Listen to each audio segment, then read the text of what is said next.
Testing 859 THX 1138. I'm just doing a quick test here to make sure everything is working. As you can see, I've tidied up the place a little bit, so I'm just trying to see if anyone can come along and recommend a good cleaner for this this fabulous new set I'm constructing here in Mindset Studios. Let's see, where's my browser? There's my browser. Where's my browser at? Where's my browser at, baby? Let's see, turn that off. And we'll go here. Let's see, so we got nobody watching right now, which is always a little disconcerting. But then again, this is a completely impromptu and unannounced live stream just to test how things are working and if in fact things are going live across the planet. So I'll give it, it's only been like a minute or two. I want to see if anyone shows up just so that we can do a quick test to see if you guys can see and hear me well. I did try to film a video this afternoon. It didn't go too well though. The smoke outside is pretty intense. But you know, we've been hanging in there. Let's see, where's the... Just check something real quick. Anybody watching? Bueller? No, nobody's watching. It's so disconcerting. But then again, what do you expect? I didn't tell anyone about this. I just hit the button and how can I clear that up a little bit? Let's see. That looks a little better. Yeah, I need to fix my lighting. I need to get some maybe studio lights or something to try and tweak this to get it so it'll work somewhat successfully. I'm slowly putting things together. I have a few lights here, but they're not that great. I think I'm probably going to have to invest in some legitimate, you know, lights to kind of get me from both angles and get about all this kind of blurring in the background and fix all that stuff to see if it works at all. Let's see. Oh, we got one person watching. Hello, one person watching, whomever you may be. Glad to have you on board. It'd be great if you could type something in the chat box so you can confirm that you are in fact seeing and hearing me successfully. I've been talking now for what, I don't know, 5-10 minutes non-stop, basically about nothing, just trying to see if this thing works. Is this thing on? Hello? Is anybody home? I did get a couple of good CDs today. Can you believe I still buy physical media? That's a bit mental, huh? I got the new CD from the Flaming Lips. It's kind of reflective a little bit there. American Head. I like that band, so I got this came today. I think this just was released this week. It just came out. I haven't had a chance to really dig into it and listen yet, but that's on my to-do list. And I also picked up a Marilyn Manson album. This is an older album from 2016, I think. I'm guessing. I don't know what's the date on this. No date. All right. Good job. Let me see. This is from 2015. So it's an older one, but I didn't have this one in my collection, so I got that one in the mail today. So I got two CDs I need to listen to. Isn't that stupid of me, you know, buying obsolete physical media when I could just fire up Apple Music or subscribe to Spotify and listen to pretty much anything at any time? But there's something special about actually having the physical media in your hands. You know, streaming services can go away, but if you own it, you own it, and it's there for forever. Also, every time you listen to something on streaming services, they know.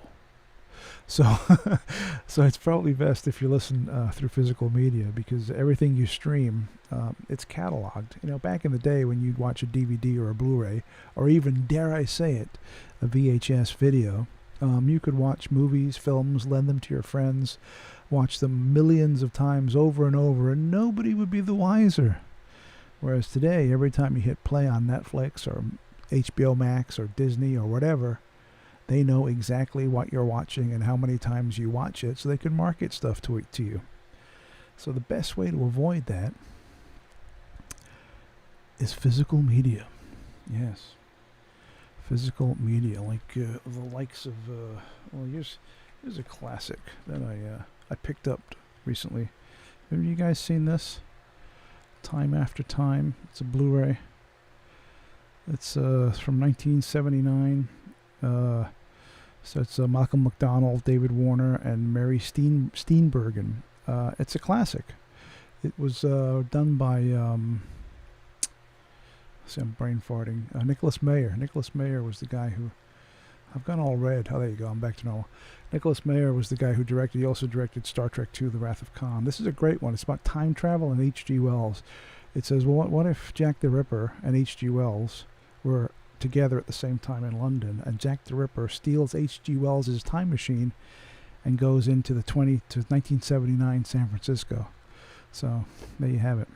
It's interesting that H.G. Wells' time machine not only is it a time machine, but it travels through space as well as time. You know, I mean, I get it. It travels from the 1890s to 1979. Okay, I can buy that. It's a time machine. That makes sense. But to travel from London to San Francisco, also a bit weird. But anyway, great movie. Highly recommend it if you've not seen it. It's a fun movie to watch. You should definitely check it out. Luis James says, where are you sat inside? Where am I sat inside? I'm inside the Millennium Falcon at the moment. Right over here is the three-dimensional chess where I play with Chewie. No, that's what the background is. I'm actually, in my office in my house. But I put a green screen behind me because the real view is very disturbing. We're in drastic need of a cleanup, and it's a lot easier to put up a green screen than to. Yes, Louise. It's an overlay. It's a green screen behind me. I'm not really on the Millennium Falcon. Well, in my mind, I am. But in reality, unfortunately, I am not. So yeah, it's a background. What's that icon? What very realistic? Oh, thank you. Yeah, it does look pretty good, huh? The shelves. This is real, with all the DVDs and stuff. This is a real thing, but behind me, that's fake. And it's changeable. At any moment, I can change it to anything else. I'll do a quick demo, but I can actually go and change it to the hallway in The Shining. But I'll go back to the Millennium Falcon. I think there we go. You can switch it around. Yeah, but I can't seem to get the levels. I'm like Marcel. I can't get the levels right because I only have these two spotlights here, and it's pushing everything off. So I think if I'm going to go back to live streaming for real and doing regular live streams on, I'm going to have to get some real studio lighting and kind of illuminate everything correctly. Let's see. Louis says, when is the next four-way podcast? Any plans with Matt from Secret Vault? No plans as yet. And funny enough, I just spoke with Matt this afternoon. Well, this afternoon my time. I don't know what time it was with him. It's probably late night. He was telling me that he just did an amazing explore in a lighthouse. And he sent me some videos which were pretty impressive. So I'm sure that'll be coming out on the Secret Vault channel fairly soon. I'm looking forward to seeing the real thing, as I've only seen a few little clips so far. But yeah, I'd love to get Matt and all the other guys on the live stream and chat about all manner of things. Still podcasting. Tomorrow, Sunday, I'm doing Mindset Podcast with Colin Wolford. Colin Wolford is a ufologist who his angle or expertise is the alien autopsy.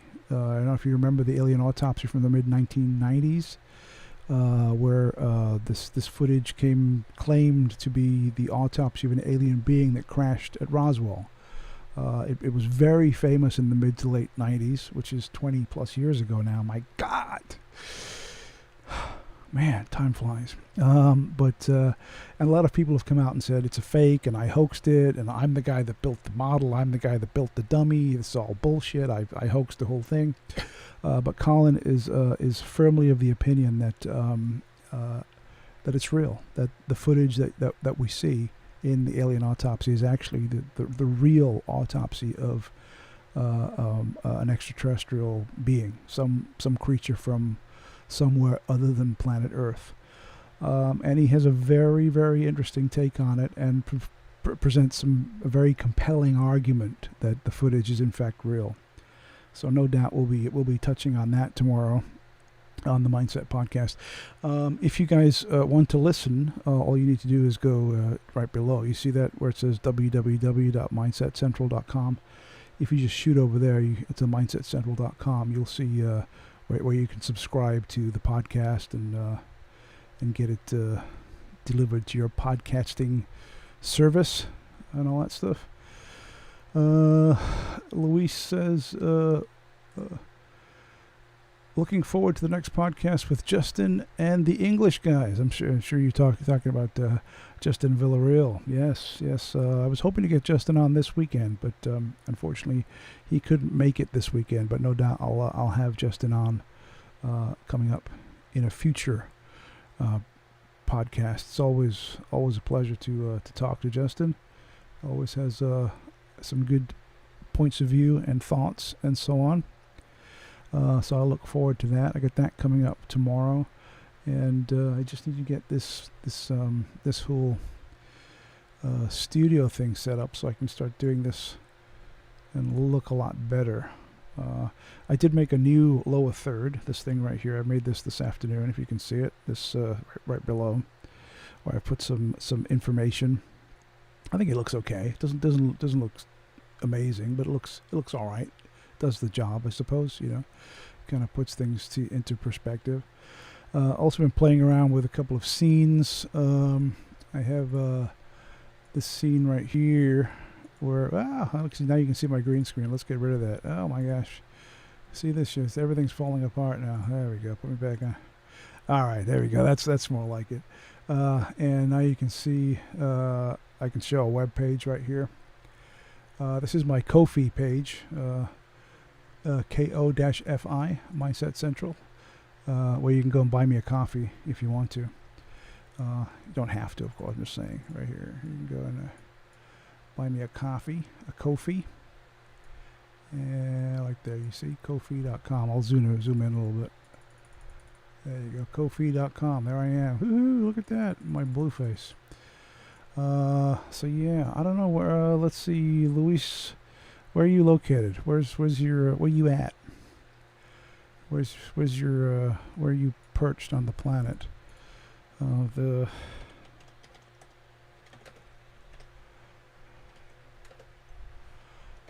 see here. I want to take a look at the wildfires. Yeah, the apocalyptic. It was the wildfires here in California have been getting completely insane. Look at this. This is madness. And we have here that's a cool picture of the Golden Gate Bridge in San Francisco. I didn't get quite that orange where I'm. Oh, you're in Bristol. About half an hour from Matt in Bristol. Have you been on any of his explores, Luis? Have you gone in? Is it Luis or Lewis? I think it's Luis, right? Luis. Are there ever tame fires? Says Miss Alanius. Yeah, tires can be tamed too. Yeah. What they do to get the fires tamed is they go out there with a chair and a whip. No, but these millions and millions of acres have been burned. It's truly, truly devastating. In fact, right outside right now, if I were to leave the studio and go outside, the smell of smoke is in the air. Very, very smoky. My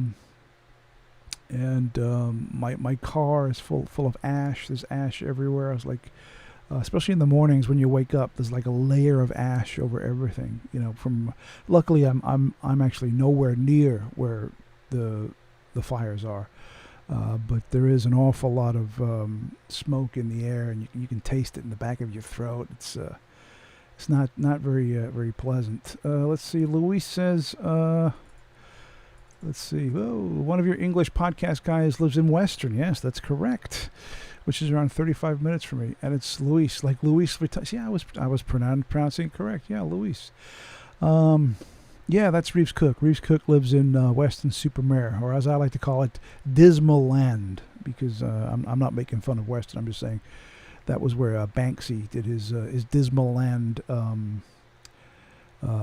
exhibition, I guess, but 2, 3, 4 years ago in an area in Western. So I always joke with Reeves about Dismal Land, but yeah, that's where he is. In Weston Supermare on the seaside. That's where Reeves lives. In fact, last year during the Mindset meetup, but we met in London, and we drove. My brother, who lives in Wales, he came up to pick me up, and we drove from London into Wales, and we stopped off at Western and dropped Reeves off right outside his house. Look at that for service, huh? Dropped him right at the front door. Francis Rowland. Hello, Mindset. Hello, Francis. Thank you for joining us on this impromptu live stream. Yeah, that's the dude. Yeah, that's the dude. Reeves, that's the ticket. Couldn't remember his name. Yeah, interesting guy. I'm busy with work myself. I've Zoomed with Matt a few times. Oh, so you've been on one of his live streams then, I guess. Hang on, I'm just get a drink of water.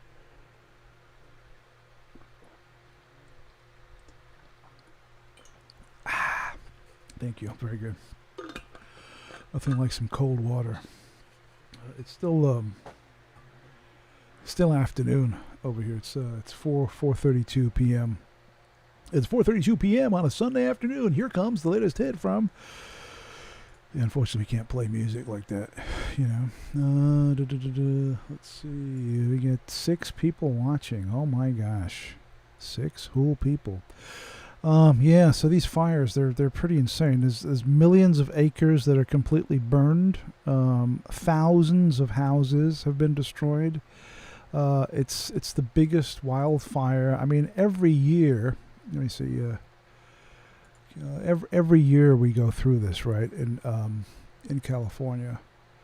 Let's see. Oh, even the BBC are talking about it. Like, look at this. The dozens.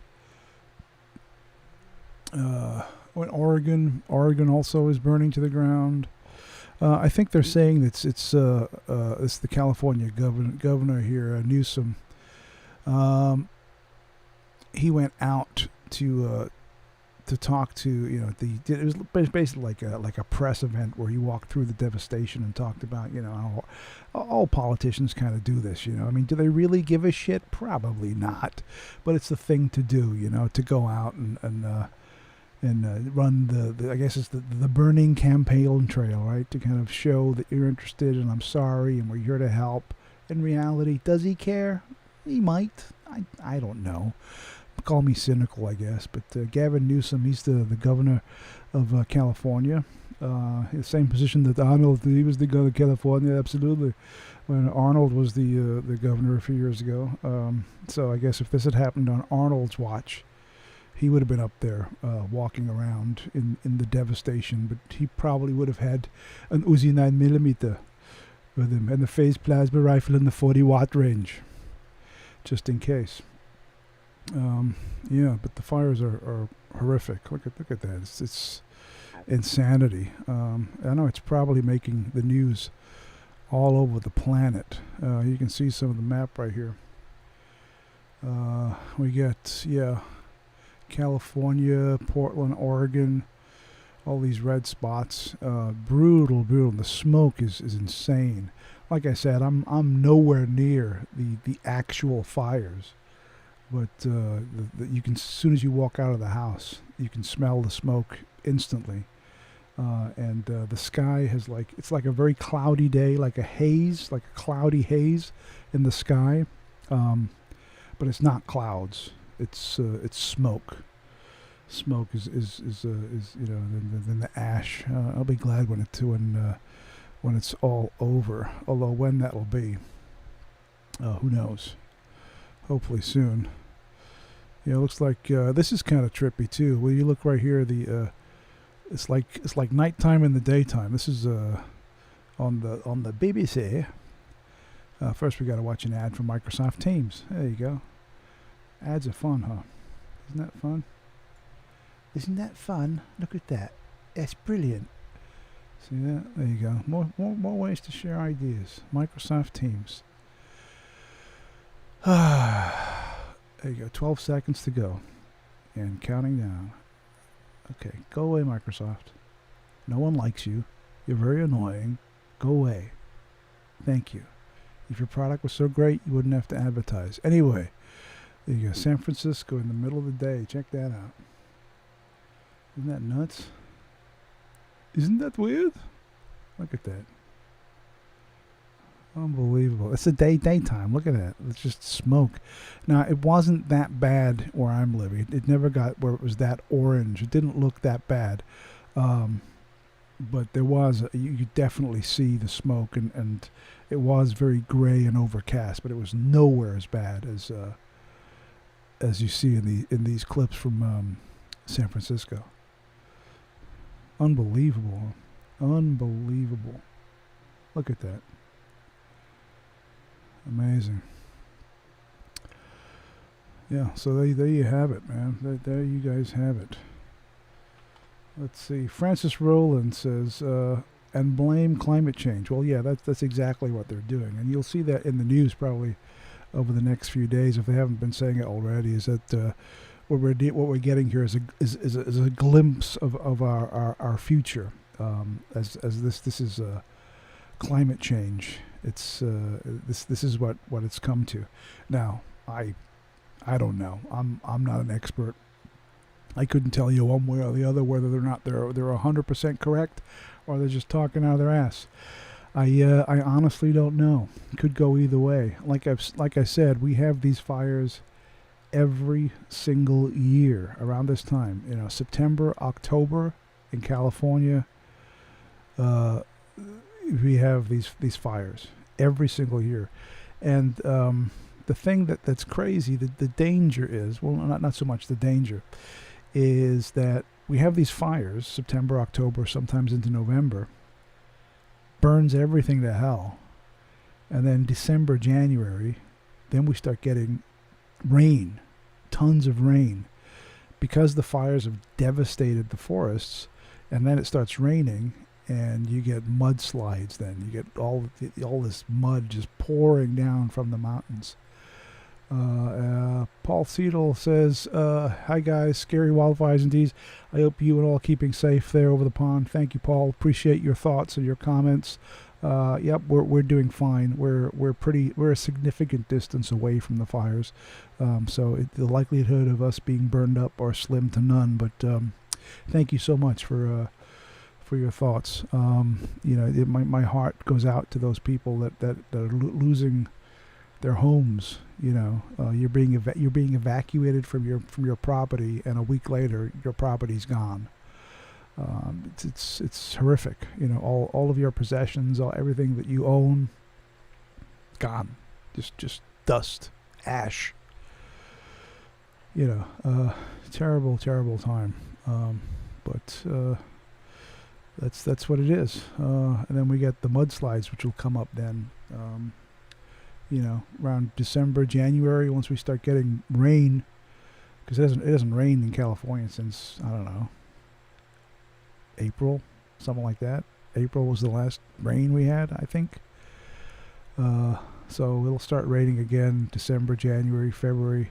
We'll start getting rain, and then from all this burning, that's where we'll start getting mudslides and the like, as everything kind of washes away into the ocean or whatever, wherever it washes to. Let's see, what else can we take a look at here on the wonders of the interwebs? Let me take a look here.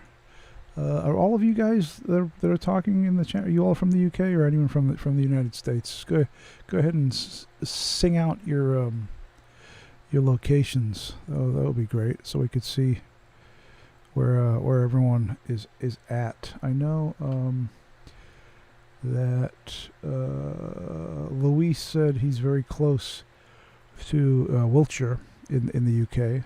He's close to Reeves and Matthew Williams. But where's everyone else from? Where's Miss Elanius from? And Francis Rowland, where are you from? And Paul Seidel, where are you from? Are you from the UK? Are you from the US? Are you from Earth? Where are you guys from? Let me know. Just type in there. Just type in a country or location. You don't have to get specific. I don't want to know your fucking address or anything. Just your, you know. There we go. It's 12:40 a.m. here in the southwest of the United Kingdom. Yeah, you're up late, but then again, it's Saturday. Sheppy, my boy, you remember. Sheppy. You've lost me, Francis. What's Sheppy? Sheppy. I don't know what you're talking about. Can you elaborate a little bit?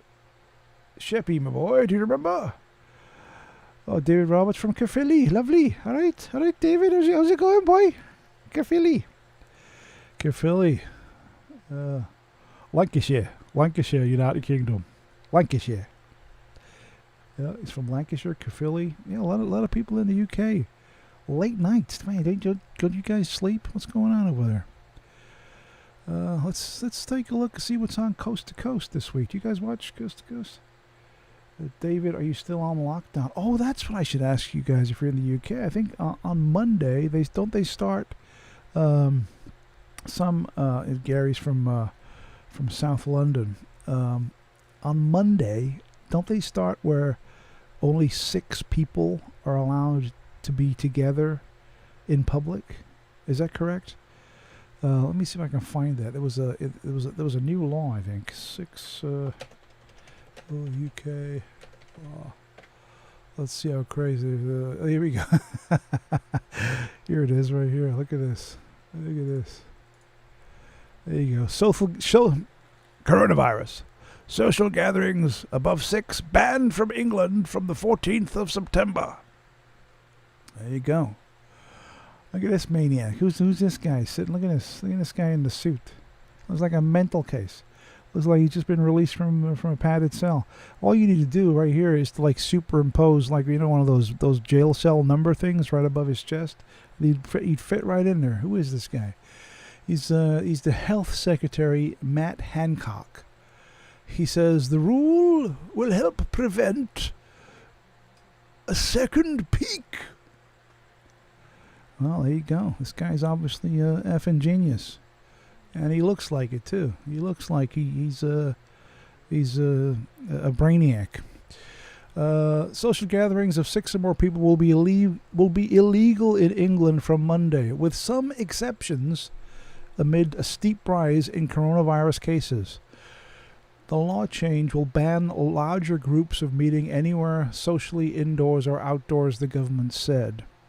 But it will not apply to schools, workplaces, or COVID-secure weddings, funerals, and organized team sports. So basically what he's saying is that the COVID virus, these little virus, they're going around infecting people, and they go into the church and they, oh, it's a wedding. Nope, I won't infect anyone in here, and then they'll go off again. Or they'll go say, oh, it's a funeral. I won't infect anyone here. I'll leave. Or there's a sporting event on. I'll be like, no, they're playing sports. I won't infect anyone here. Sorry. It knows. That's how smart the virus is. It knows what activity you're doing, and then it decides whether or not it should infect you. Genius. Let's see. Not a bad Lanx accent, that, pal. Oh, thanks, Paul. Appreciate it. Lancashire. Lancashire. Lancashire. I love accents. Let's see. What are the new rules for meeting my friends? Let's see what it says. What's social distancing and oh look, they have like a chart. Check this shit out. Look at this. They got a chart. Let's zoom in on the chart. Can I zoom in? Here we go. Look at this chart. Let's take a look at this. This is here we go. So let's take a look at the chart. So how many people outdoors? In England, 6 from multiple households. In Scotland, 12 from 2 households. In Wales, as many as you bastard like. In Wales, up to 30 outdoors. And in Northern Ireland, up to 15 outdoors. So obviously the coronavirus is aware of geographical locations. And it knows where you are, so then it can't infect you, right? So if you're in England and there's 6 of you and one other person walks up, then boom, you're done. Coronavirus is on that shit. But if you're in Scotland and you have 12 people, it won't mess with you. If you're in Wales and you have like 30 people, it won't fool with you either. So it looks like England got the shit end of the stick here. So if you're in England and more than 6 people go outside, then you're screwed. But what if there's like 6 of you and another person comes in to make it 7 and the coronavirus goes for that 7th person, but then the 7th person says, "Oh no, I'm not with these guys." Do you think then it might be like, oh, sorry, man, my bad.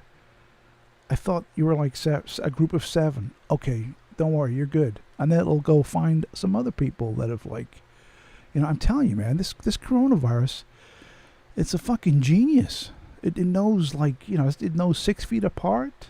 Like it's got a tape measure. It's like it's a fucking brainiac. How does it know this shit? Anyway, I don't know. I'm not a doctor.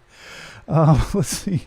Paul says, it's crazy how 6 people gathered is fine, but 7 isn't, and your wallet will be harmed. Oh yeah, they'll fine you, huh?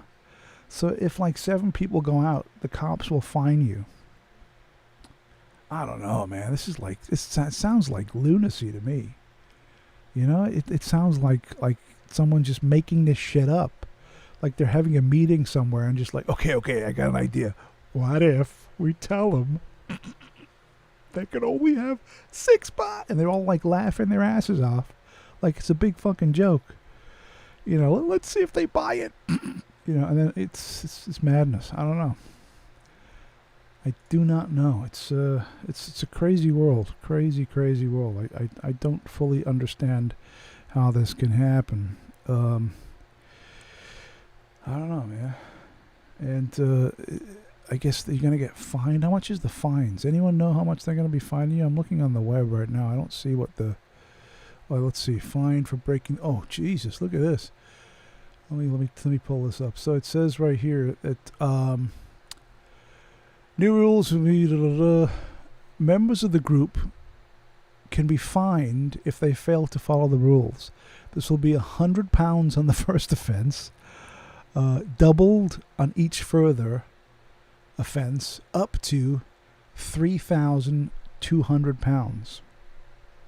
Wow.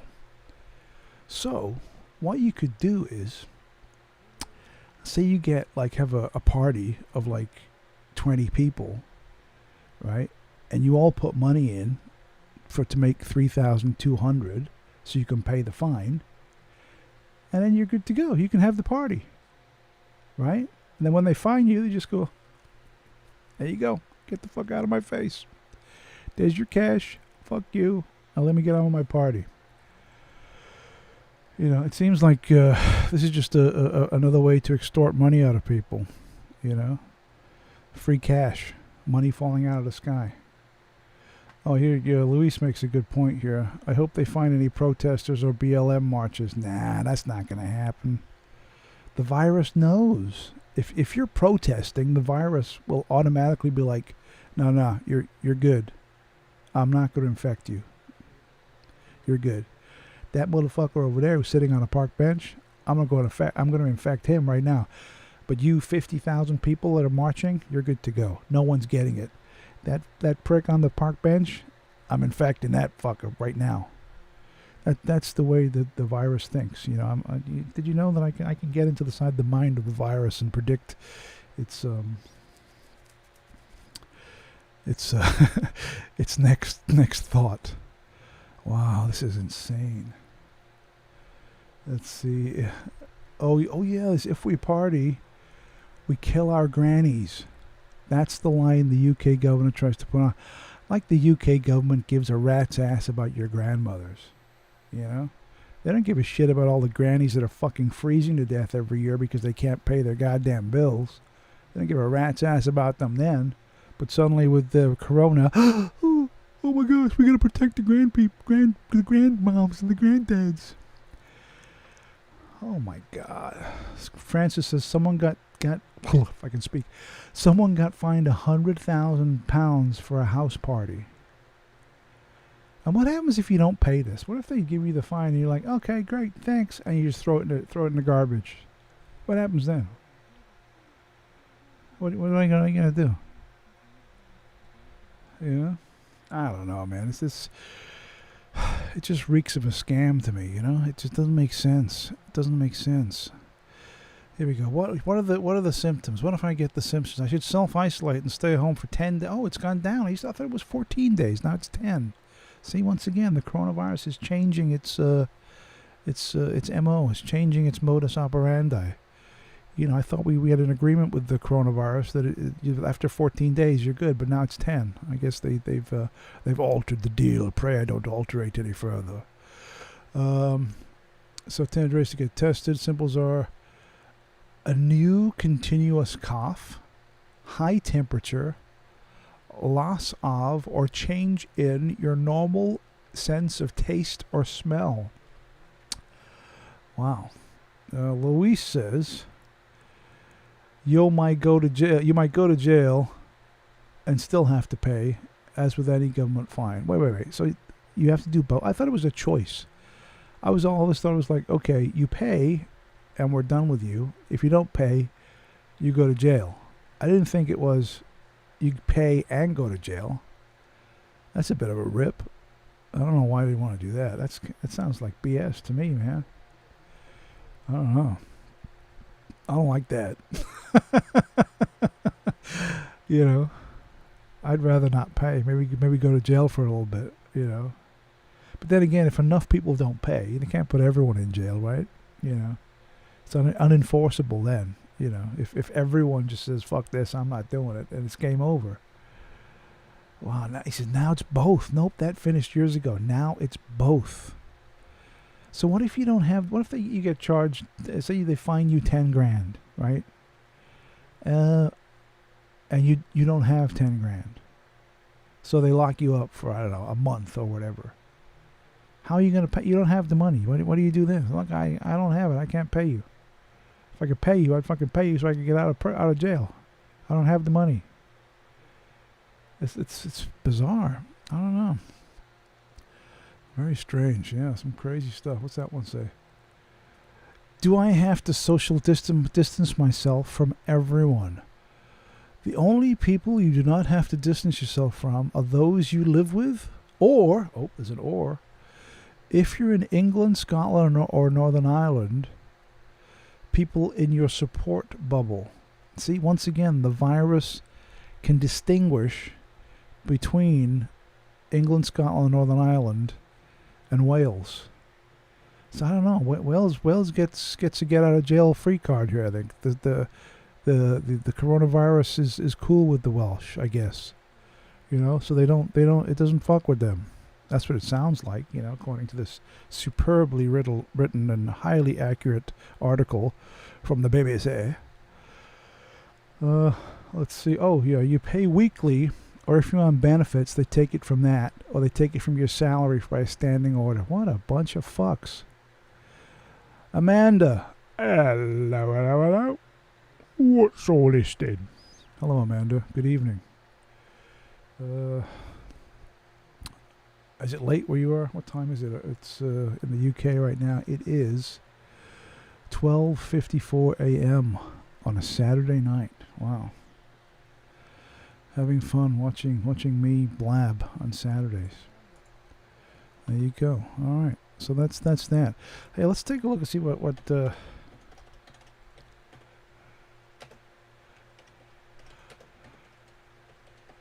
I know in Australia they're like losing their shit over there with the Australian COVID things, the arrests over there. The corona arrests, anti-lockdown protests.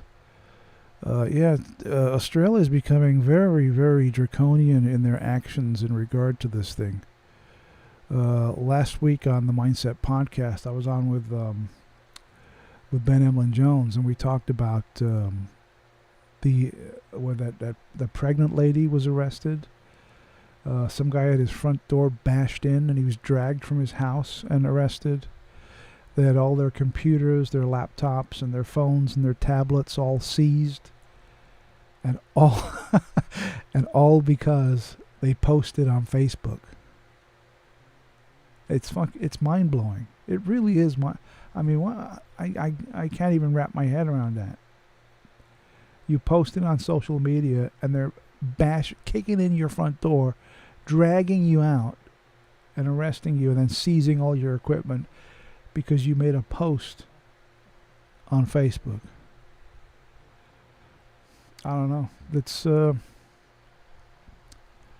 It's lunacy. I don't fully I don't fully comprehend the thought process behind that. Also, the cops. I mean, if you're a cop and you're told, yeah, I need you to go bust down the door of this house, drag the owner out, and then seize all their equipment and arrest them,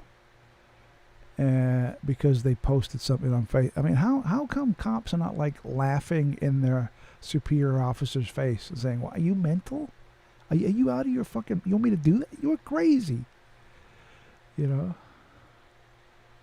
don't get it, man.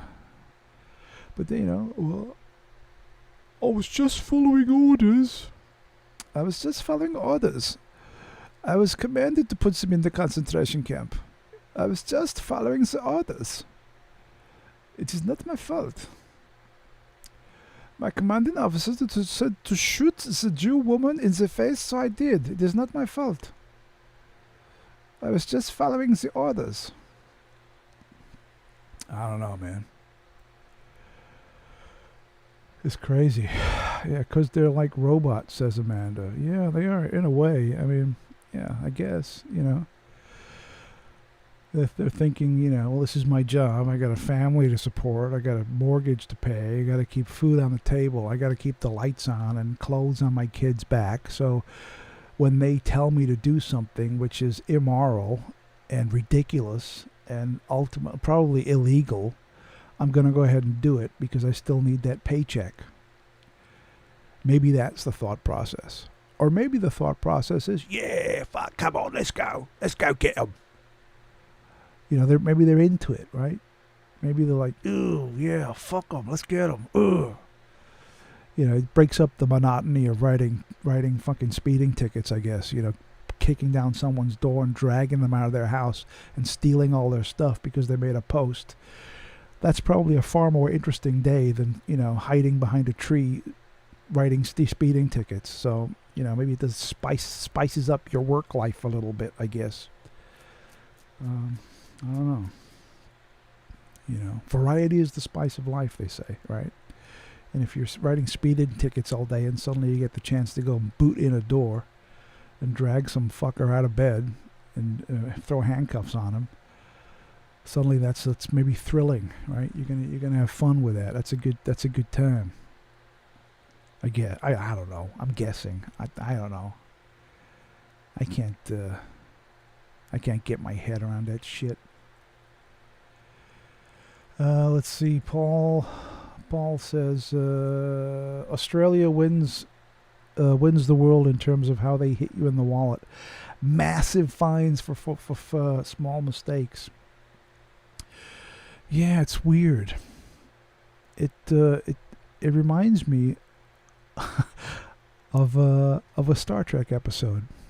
I forget the title of it, but it was from the first season of Star Trek: The Next Generation, where they land on this planet where there's no crime whatsoever, and everything's perfect. All the streets are like immaculate and clean, and there's no litter, and everything is like perfect, untouched. No graffiti, no nothing.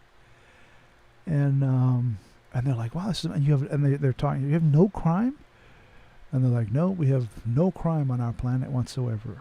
Everyone are law-abiding citizens. They do only what's best for our society. And as the episode progresses, you discover that the reason for this is that whenever you break the law, regardless of what law you've broken, the penalty is death. So the Wesley Crusher, Will Wheaton, the character, he trips and he stands his foot goes into a flower bed, and he kills like a couple of flowers. He's like, oh, sorry, my bad, I'll fix it. Cops show up, they drag him, and they're like, that's it, man. You're done. You're going to be put to death now. And they're like, what? But all I did, hey, that's how we keep the society with no crime, because no matter what the infraction is, the punishment is always death. So if you want to live, you follow the law. And that's obviously a fictional story that's taken to the far extremes, but it's the same kind of thought process, right? Where if you make tiny little infractions, like these minuscule, which are meaningless, but you have a massive punishment for these small infractions, it's a deterrent, right? It stops people it makes people compliant and obedient, more so than they normally would, Let's see, who messaged me? Someone messaged me. No, that's silly. So yeah, Luis says, thieves and pirates stealing from the taxpayers since time began. Oh, there you go. Paul got it right. Justice, yes, from season 1 of The Next Generation, number 1. Indeed. Take a look at the Belisarius right now. What is that? The bell. I don't know what that is. Let me pull that. Is that on the web? Should I pull it up? What is this?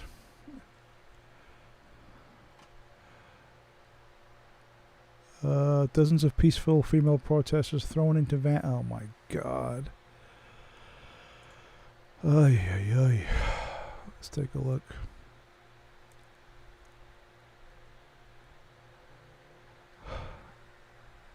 Dozens of peaceful female protesters thrown into vans.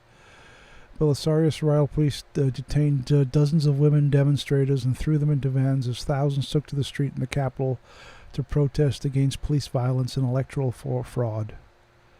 God damn.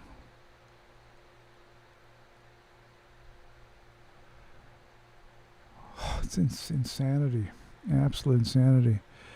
Who would have thought that in the first 20 years of the 21st century, the world would be in such turmoil, such chaos?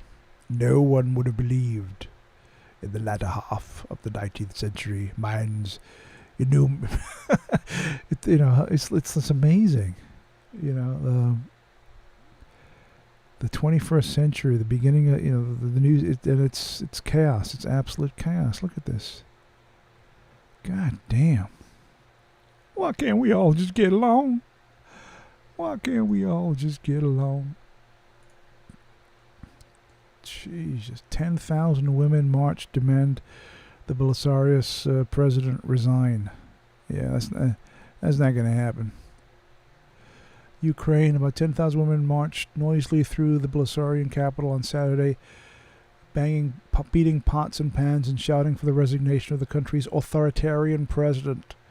in the 35th consecutive day of the anti-government protests. Wow.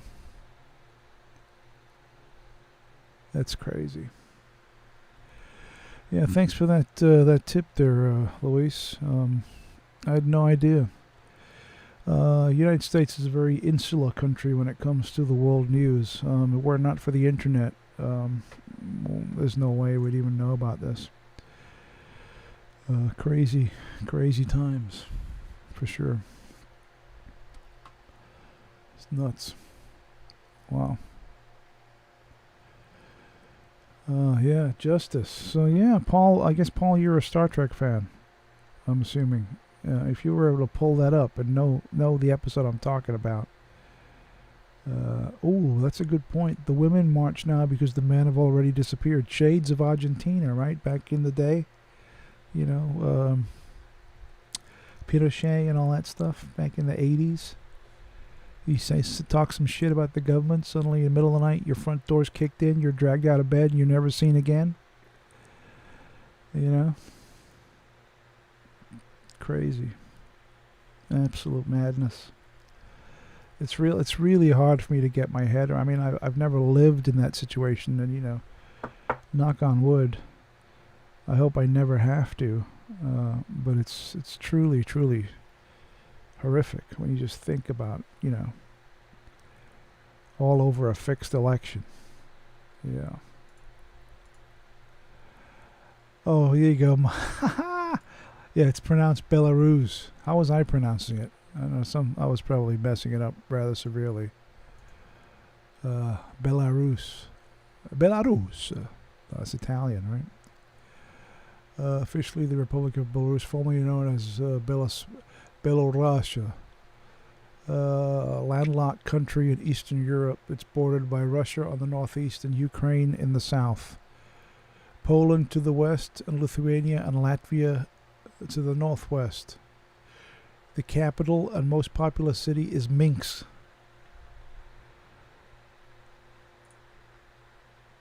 I googled it. There you go. Google it. Yeah. Star Trek. I was a massive Star Trek fan. Huge. Loved it. And now I don't watch it anymore.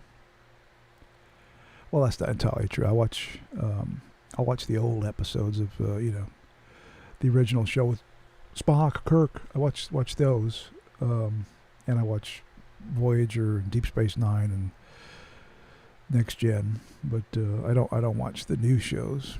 And the main reason I don't watch them is because they're fucking shit. They're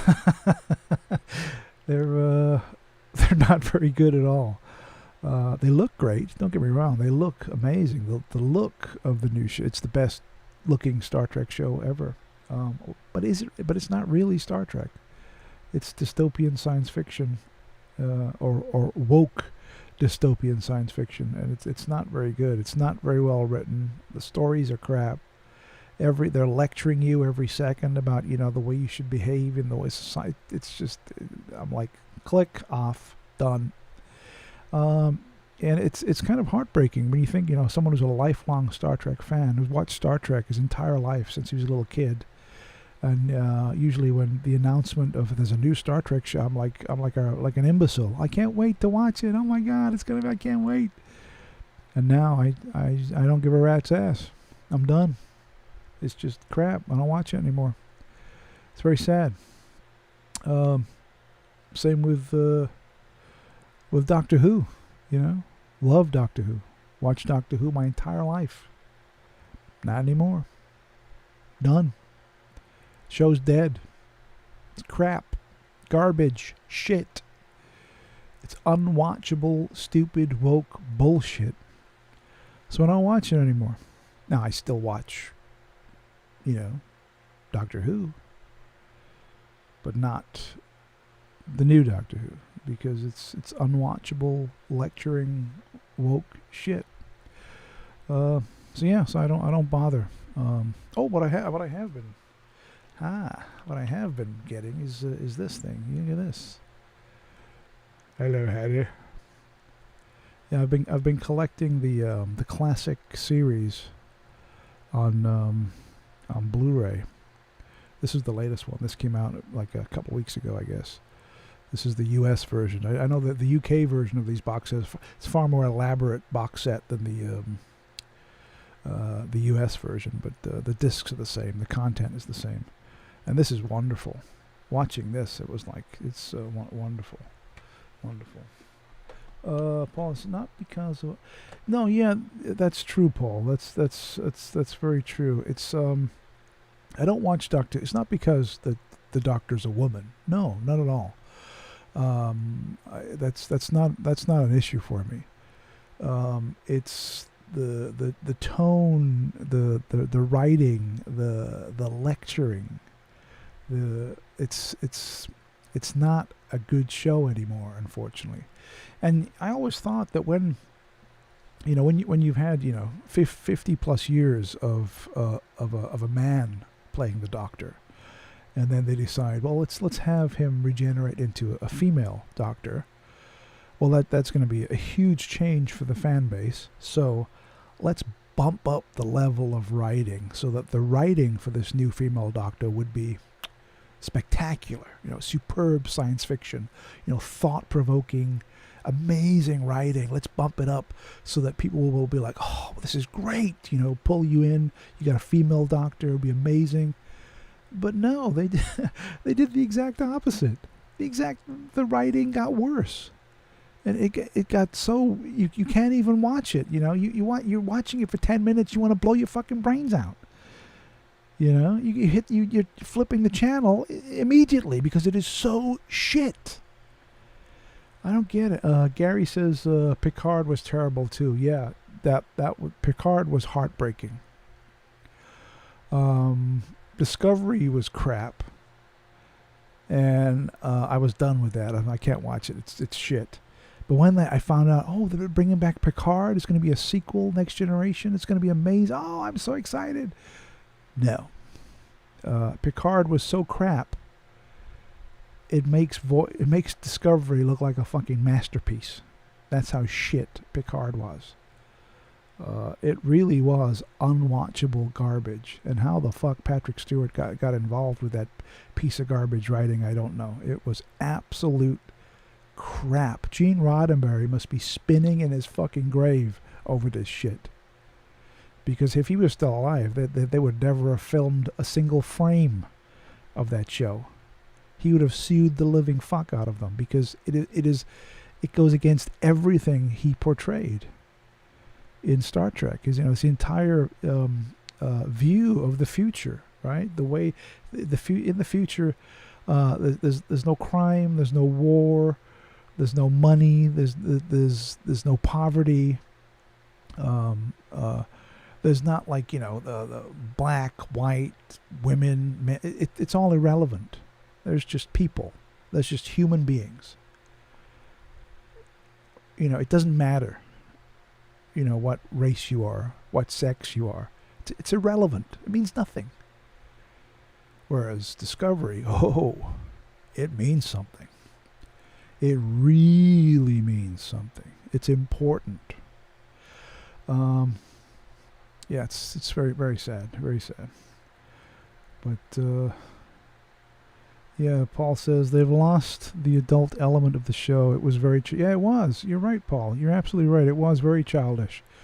At the end when they made Picard, and I was like, are you fucking... who is writing this? Who is sitting down at a fucking computer? Are you mental? What have you got? Like the half a retard? Well, who is writing this shit? It's absolute I mean, oh my God. I could grab some fucking fool off the street and he could write a better episode. Unbelievable. It blows my mind. It really does. But that's where we are. Speaking of science fiction, though, there is a light at the tunnel. There are a couple of really, really good science fiction shows that's currently on TV, right? Well, on streaming. One is Raised by Wolves. The 5 episodes have been out so far. I've devoured them. I don't know whether you can stream it in the UK or not. It's currently being streamed on HBO Max here in the US. I guess if you got a VPN or if you know where to go to get the torrent files, you could torrent the episodes. But it's well worth your time. It's very, very well done. It's Ridley Scott. Ridley Scott directed the first 2 episodes. Basically, it's about 2 androids that crash land on a planet. There's a huge war took place on Earth, wiped out the human race. Their ship crashes on this planet. These 2 androids, and they have human embryos in the ship, and it's their job to obviously to bring the embryos to give birth to the embryos and raise these children as best they can as 2 androids, and they're on this supposedly uninhabited planet. It's well worth a watch if you get a chance. It's called Raised by Wolves. Go ahead and Google it and check it out. Another show which I'm watching avidly every week is The Boys. Season 2 just started, and episode 4 came out last night. I haven't watched it yet. Maybe I'll watch it later on tonight. The Boys is very good. Kind of dark humor superhero show, which routinely makes fun of Marvel movies and DC movies and woke culture, which is wonderful. Well worth a watch if you have the time to check that out. So 2 shows for you to dig through the streaming services and torrent files and so on. Raised by Wolves and The Boys. How about you guys? Do you have any good movies or shows you could recommend that I might have missed or slipped through the cracks, so to speak? I'll show you. Let's see. Raised by Wolves. So they have a website. Let's see. Raised by Wolves. There we go. Right here. It's Raised by Wolves. Whoops. Yeah. There we go. Raised by Wolves. So you can see it right there. See, this is the beginning when the ship crash lands on the planet. There's the 2 androids. There they are giving birth to the kids. And then they have this little family that they're trying to raise on this desolate planet, raised by wolves. There you go. Look at that. Yeah, it's pretty awesome. Strongly recommend it if you can get a chance to watch it. The effects are amazing. It's really well put together, and so far the writing has been exemplary. Now we're only 5 episodes in, so that could change. A month from now it might be just one of the worst shows ever. But it's great. Raised by Wolves. Oh, there you go. Okay, so Paul is saying that Raised by Wolves is on Sky. Okay, so you can get it on Sky, on satellite over there. So yeah, so you check that out if you can. It's worth it. Another one, let's see, Studley Constable. Hello, Studley. How are you, sir? How about Almost Human? Why does that sound so familiar? Have I seen that? Almost Human. If I can spell. Almost Human. Oh, yeah, I remember this. This is an older show. Almost Human is, yeah, that was with the guy from The Boys. Urban. Yeah, I remember that. It only lasted one season, where he was the android, right? Yeah, I remember this show. I watched this show. Yeah. It was okay. I think it started out well, and then it got a little ropey. But it started. It was a nice idea also. The human with the android, partner, the cop with the human cop with the android partner. Yeah, Almost Human. Yeah, that was a good one. Oh, we got Joe Dunn, the Florida Trailblazer. He's on here, and he says, check out Homecoming. What's Homecoming? I'm not even sure what that is. Homecoming. Homecoming. Da, da, da. Homecoming. What is this? I have no clue what this show is. Let's see. Homecoming, Prime Video. Let's take a look here. On Prime. Homecoming official trailer. Is this out already, Joe, or is this coming out? I don't know what the deal is. Is it science fiction or what's the story? A psychological thriller. Julia Roberts and Sam Ismail, Mr. Robot. It must be good then. If it's Mr. Robot was great. I will check this out, Joe. Thank you for the heads up. If it's Sam Ismail, Mr. Robot, it's probably good. And oh, Paul, yes, Dune looks amazing. Oh my God, I can't wait for Dune. I cannot wait for Dune in December. Although I wanted to go see Tenet, the Christopher Nolan movie, and I wanted to go see it today. So last night I searched for movie theaters or cinemas that were oh, God blimey, Amanda, you're knackered. All right, good night all. All right, bye Amanda. Thank you for joining us. Have a good night. Sleep well. Hope the bed bugs don't bite. What was I saying? Oh yeah, I wanted to go see Tenet, and I looked to see what movie theaters or cinemas were open, so I could go see it this afternoon. But it was not to be. None of them were open. They're all closed, baby. Yeah, they're all kind of messed up and COVIDed bullshit, and I can't go to the movies. And I totally would this afternoon. I totally would have gone and see Tenet because I want to see that because I like Christopher Nolan.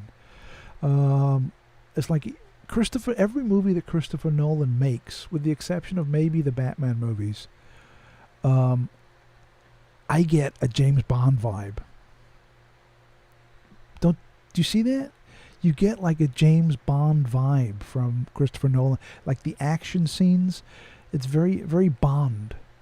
And I think a match made in heaven would be to give the James Bond franchise, here, Christopher, here, I'm offering you the Bond franchise. Please take them from my hands and make a great movie. And I think that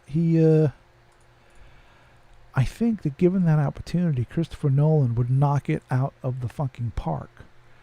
I think that he would make a superb Bond movie. Although the new Daniel Craig, the final Daniel Craig, was it No Time to Die, the one that's coming out in November, I think. The latest trailer looks very good. Looks very, very good. So I'm hoping the movie lives up to it. I hope it's not too woke, I mean, that's what I don't get about James Bond, the character of James Bond. I mean, he's a cold-blooded killer, right?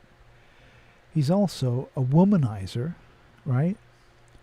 And he likes to drink. And now they're gonna tone this down. They're suddenly gonna make him not a womanizer, not a violent thug, and not a drinker. I mean, how are they gonna? I mean, that's kind of the character.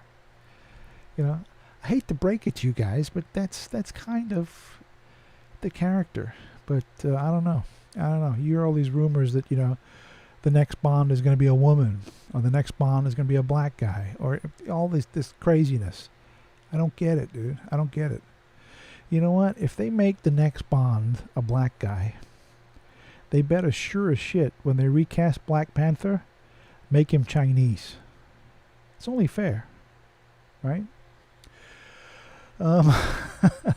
Let's see. Gary Knowles says, I love Chalky. I loved Chalky when I was a kid. Everyone remember that from 1984?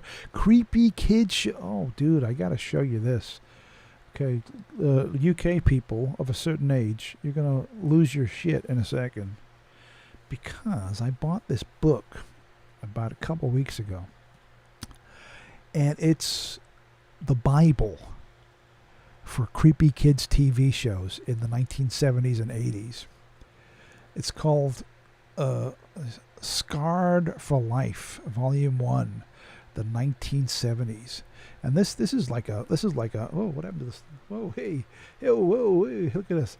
This is a mammoth book. I gotta fix the lighting. Look at this. I'm the devil. The lighting is all jacked up. Come on, give me the fucking. There we go. Okay, now back to normal. Yeah, this book is if you like weird, crazy, disturbing shows from the 70s and early 80s. This is it. Let me see if I can find something that'll rock your world. Something that was pretty trippy back in the day. Hang on. You see, when you look, you can never find it. If I wasn't gonna look, I just open it. It'd be right there. But now I gotta fucking hunt for it. Let me see. Oh, here we go. Creepy for the kids. Remember this? Look at this. Charlie says. Remember that? It's got everything in here. All this stuff.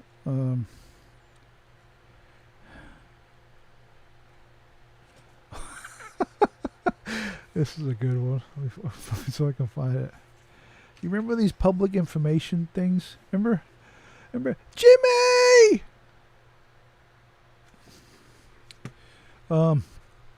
Yeah, if you like dark, disturbing British TV shows, and remember that pool. This is on November 6th. Just do a search for "Scarred for Life" on Google, and you can find this book.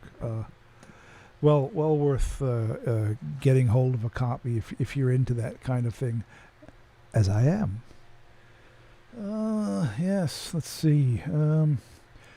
Joe says he's enjoying The Boys as well. Yep, and so you should. It's a great show. I love the fact that it makes fun of Marvel and DC and pokes fun of the woke.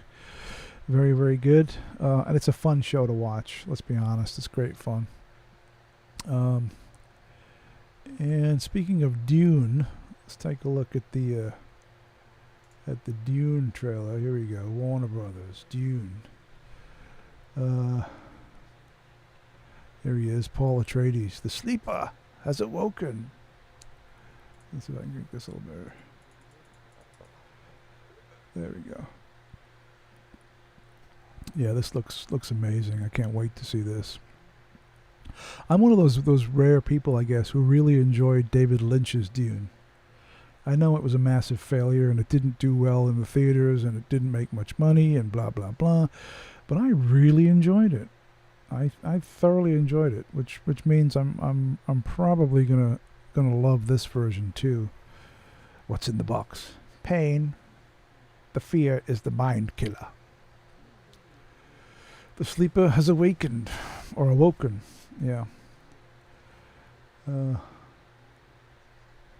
Yeah, public service films. That's right, Paul. Yeah. Public service films. Good stuff. Let's see. What else are we going to do? It's 5:30. I should bring somebody in. Hey, Joe, you want to join me? Are you still there, Joe? Florida Trailblazer. You want to come on? I can bring you in if you want. Just text me on my phone and I'll show you how to do it if you are willing and able and ready. Just let me know, and we can have a chat about stuff. Will-o'-the-Wisp, yes. Will-o'-the-Wisp. That's interesting. You say Will-o'-the-Wisp because that was Kenneth Williams did the voice of Will-o'-the-Wisp, and yeah, Kenneth. Oh, matron.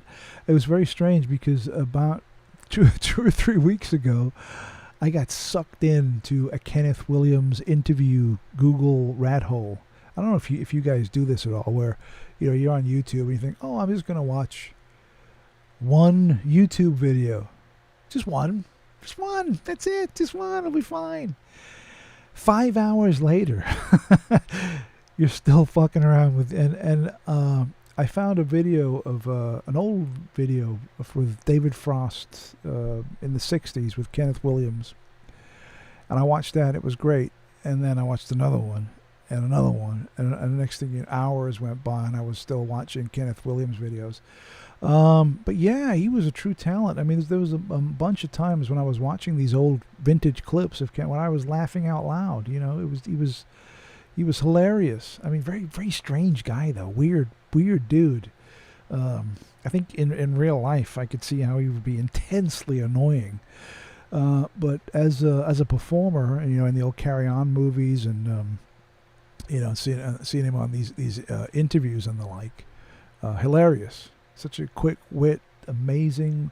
The voices he used to do, you know, all these characters. He was great, and yeah, he was Will-O-the-Wisp. Yeah, that's right, Kenneth Williams. Oh, dude, Stutley, Carl Kolchak, Tony Vincenzo.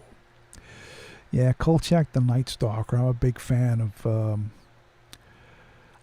Now with Kolchak, I thought the TV show was okay. It didn't suck, but it wasn't great. I thought it was okay. But the TV movies, The Night Stalker and The Night Strangler, especially The Night Stalker, was superb, wonderful. The writing was exemplary. You know, Vegas in 1970, it was 71. Oh wait, I think I might just have it. Yes, there it is. There he is, the Night Star. This is the Blu-ray of The Night Stalker. There it is, right there. What a great movie. Janos Skorzeny. Barry Atwater. Yeah, Barry Atwater played the vampire Janos Skorzeny. There he is, cowering from the cross. Back, I say, back. Stutley says, yeah, they're both on YouTube. They are. They're and in HD. So if you have the ability to download the files from YouTube, if you have the application, I strongly suggest you go and download it. Or, you know, better still, buy the Blu-ray, right? The Blu-ray looks phenomenal. The image quality is superb. Plus you get all these extras, interviews and behind the scenes and the like. So I have The Night Stalker and The Night Strangler, the sequel. So even though the TV show is okay, it's all right. These two are fucking masterpieces. Wonderful. I remember as a little kid watching this late night. I was at my grandmother's house, staying up late. You know, the lights off. We got her little TV, a little 22-inch color TV, which back then 22 inches was ginormous, like a fucking movie theater.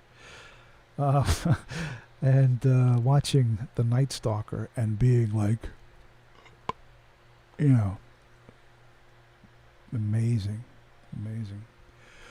Let's see. Ant the Mank says, what do you think of the Mandalorian Star Wars series? I liked the Mandalorian. I did like it.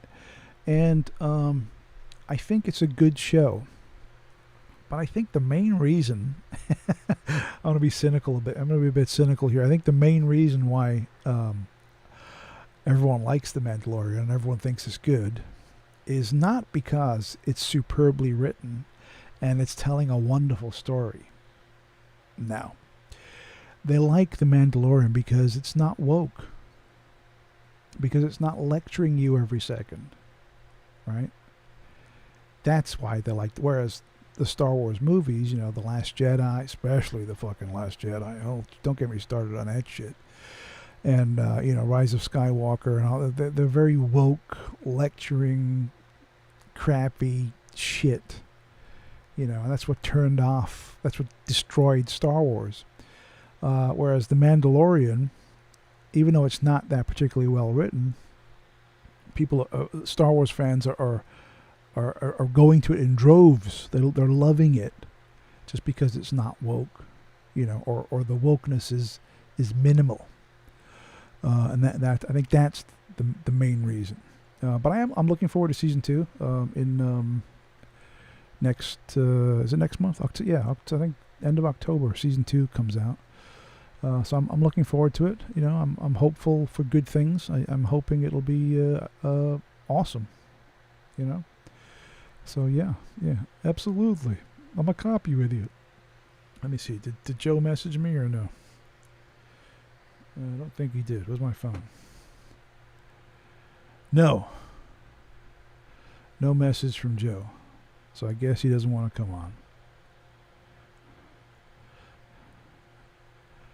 Okay. All right, guys. I'm going to have to... what's this? Baby Yoda, yes. And Baby Yoda, of course, The Mandalorian on another platform. I'm not willing to pay for it yet. Yeah, I hear you, Paul. I hear you. There's too many streaming services. You know, I hear you. You know, they pay for Netflix and Hulu and Disney Plus and fucking Daffy Duck and yabba-da-ya, and all. Every minute you're laying out $10 a month to pay for some streaming service that you're going to watch one show on. I hear you. And I think we're all kind of in that boat right now. It's we're dealing with you know, we're getting bled by all these streaming services. It's just too much. But it is what it is. I know that, but when HBO, before HBO Max, when Game of Thrones was at its height, before it descended into shit, you know, I know lots of people that would call up their cable provider and say, sign me up for HBO right now. And once Game of Thrones ended, cancel that shit. And they'd cancel it and move on. You know, they just watch it for that brief time for Game of Thrones, and then once the Game of Thrones season was over, later. Let's see. Oh, Stutley says, what are your go-to Halloween movies? Oh, well, yes. Halloween. I'm a huge fan of John Carpenter's Halloween, the original. That's one of my all-time favorite movies, the original Halloween. Which amazingly, it was the filming scenes of Haddonfield was literally filmed 10 minutes from where I live. Literally. And I'll tell you a story. And this is kind of fucked up, and I'm a bit mental for even doing it. But I remember this must have been, I don't know, maybe 10, 15 years ago. It was like 10:30 at night. It was dark, and I was driving home from Pasadena, and I'm driving through, you know, the streets where they film, you know, Laurie Strode's house and the Myers house and the actual streets where they filmed it. And every time I do that, I think I'm Woody. Oh my God, what are you nuts? Woody, please, Sunyi, stop. And I think I'm driving, and I had my iPod, and I had the Halloween soundtrack on my iPad, my iPod. And I'm driving along, and like a mental case, I play, hit the button, and I'm and you know, anyone you know, pulling up at a traffic light and hearing they you know, they'd think I was out of my fucking mind. But for me, it was great. Because in my head, what are you nuts? My God, in my head, I'm driving through the streets that they, in the actual place where they filmed this stuff in 1977, 78, you know, and the neighborhoods have not changed at all, or hardly at all. It looks almost exactly this. I mean, the cars and stuff are different, of course, but the buildings, and it looks almost exactly as it did in in in the original. Ant the Mank says Peter Cushing and Christopher Lee classics. Dracula back in the 80s. Hammer House. Yes. You demand? Yeah. Christopher Lee, Peter Cushing. As a kid, they were my idols. I was completely hooked on Hammer horror, and in some ways I still am. I own most, if not all, of their movies on either DVD or Blu-ray. I recently got Kiss of the Vampire on Blu-ray, and it's never looked better. But yeah, you're right, Ant. Hard to go wrong with those two. Christopher Lee and Peter Cushing, mainstays of the horror genre throughout the latter half of the 50s, throughout the 60s and 70s, into the early 80s, and then the slasher movies kicked off big time and bumped them to the back burner. But still, some amazing. A movie that's, I guess, is very underrated. It's a Hammer film, Christopher Lee and Richard Widmark. To the Devil, a Daughter. I don't know if you guys have seen that. If you haven't seen it, I strongly recommend you seek it out. It was one of the final Hammer movies in the, I think it came out in like 78, 77, 78, I'm guessing. And it's an occult supernatural thriller along the lines of The Devil Rides Out. But I loved it. I think it's very, in some ways, very disturbing. But it's about Satanism and the occult, and it's well worth a watch if you have the time and the inclination. To the Devil, a Daughter. Hammer film, Christopher Lee and Richard Widmark. Yeah, check it out, yo. Funk Soul Brother, check it out. Yeah, it's well worth watching. Yeah, Hammer movies, great stuff. He pulls into the inn. Hello, I'm looking for Castle Dracula. Castle Dracula, sir? You don't want to go there? Why ever not, my good man? Here's a kroner. Give me some of your best ale and a wench to serve me my food. Sir, please don't go up to the castle. It's very scary up there. You'll shit yourself. Let's see. Gary Knowles.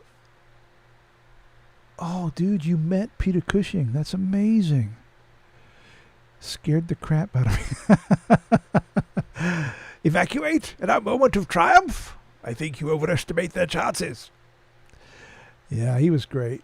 And the thing with both Christopher Lee and Peter Cushing, even though they played these larger-than-life characters on the screen, when you see them interviewed, they seem like just genuinely cool people, especially Peter Cushing. He seemed like a really nice guy, like a super cool guy.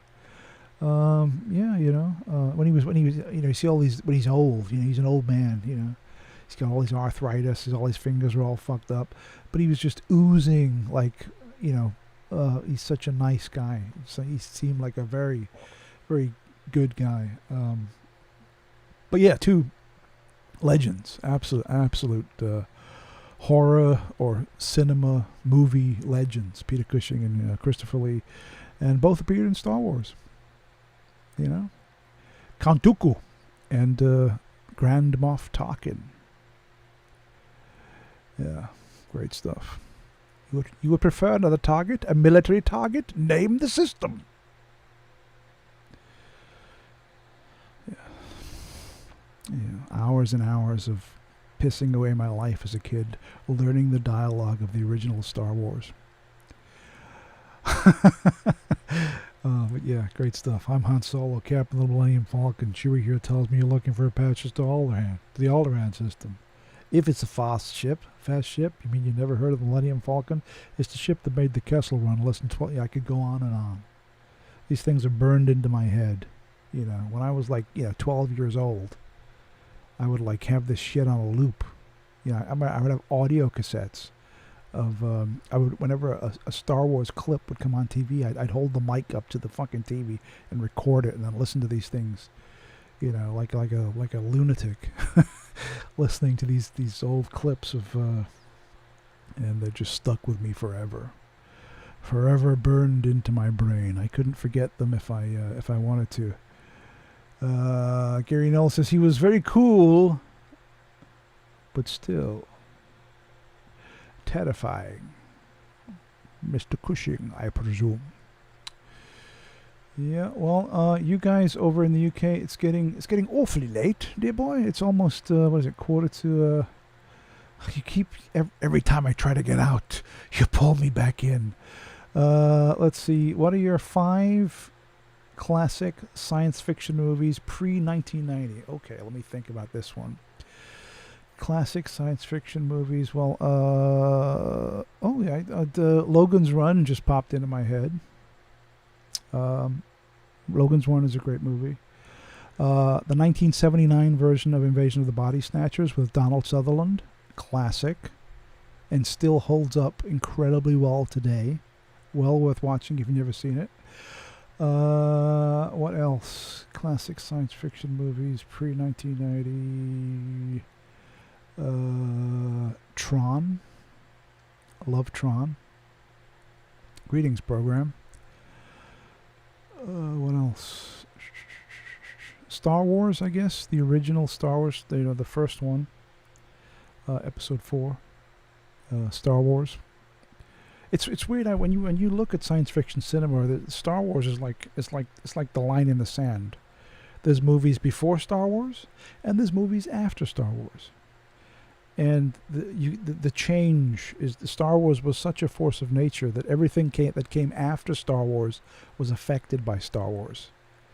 And you can see everything before Star Wars kind of leading up to Star Wars, and there's Star Wars, and then everything after was affected by Star Wars. What's this one? What's the colored panel spaceship one? The colored panel. Oh, yes, close. The colored panel spaceship. Yeah, it's got these colours on it, and they blink. There, like that. Yeah. It's that colored panel spaceship. Yeah, Close Encounters of the Third Kind will probably be in my top 5 greatest science fiction movies. I remember I saw Close Encounters of the Third Kind in the cinema, in the movies. My dad took me to see it when I was a kid, and I remember, the beginning when it builds up and it goes, BOM! And then suddenly it's in the desert. Well, like just before that, the beginning of the movie, my dad said, well, let's go to the concessions and we'll get some popcorn and something to drink. So we went out to buy some stuff, and as we're buying the stuff, I hear bump,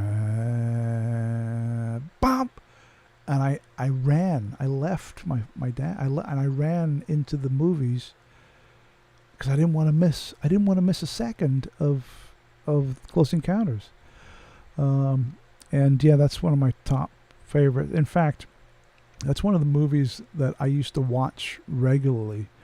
I remember when it was shown on television in the early 1980s, I recorded it on videocassette, and I would watch the tape. And I stopped counting how many times I watched it at 57. So I watched it 57 times on videotape, and then I just kind of lost count and stopped counting.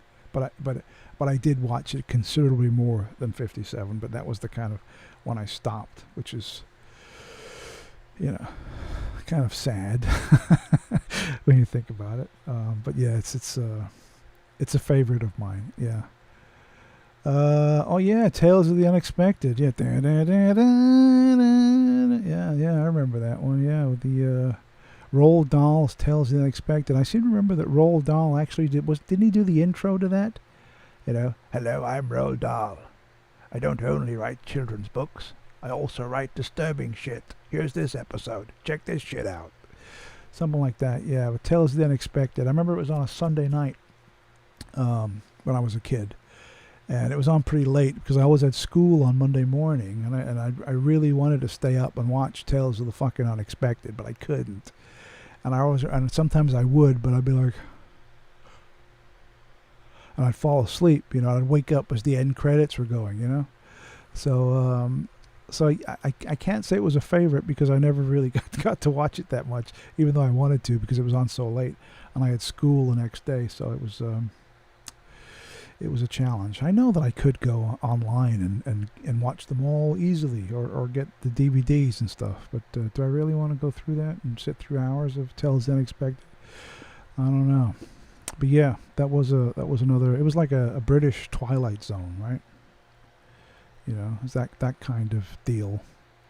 The Twilight Zone. All right, let me just check something.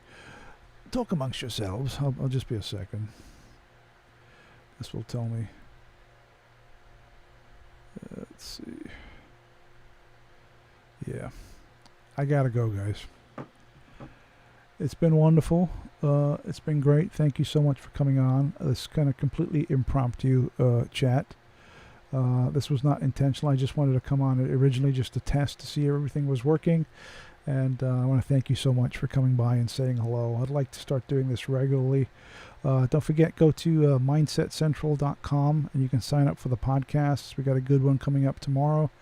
And also go ahead and subscribe to this YouTube channel. If you're not subscribed already, go ahead and click subscribe. Give us a thumbs up and all that good stuff. And hopefully we'll talk again very soon. Great talking with you guys. Really appreciate it. Thank you so much. Have a good night. Get some sleep. Okay. Good night all. Bye.